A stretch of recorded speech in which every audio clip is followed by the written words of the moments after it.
Homila embrional rivojlanishni ilk davrida ikki tomondan yuz shakllanib keladida va bitishma hosil qilib chiroyli yuzni shakllantiradida.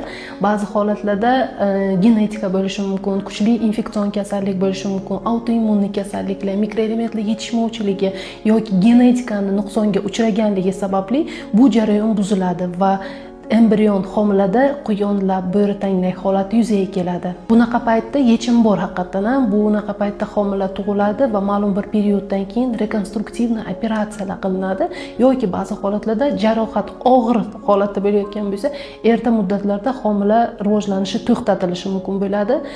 Menga shunaqa SMS keldi-da buni. Quyon go'shti yesam quyonlab bo'ritanglar yuzaga keladimi? Ya'ni xalqda shunaqa so'z bor-da.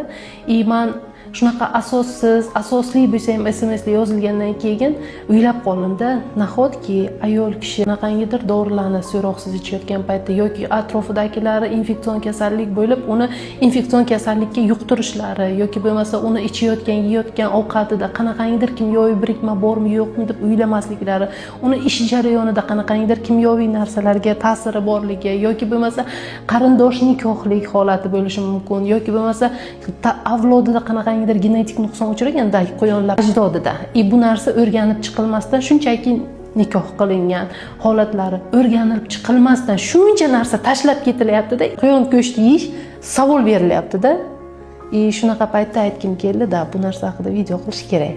Genetika ohang va chastotaga sezgir narsada, ya'ni DNK juda ham tezlikda, ko'p miqdorda bo'linib, ko'payib, homila shakllanayotgan paytda u energetika va chastotaga sezgir hisoblanadi. Shu sababli homilador ayol atrofida chiroyli ohang, chiroyli chastota bo'lishga harakat qiling. Ya'ni unga chiroyli gaplar aytib, uni xotirjamligini yaratib berishga.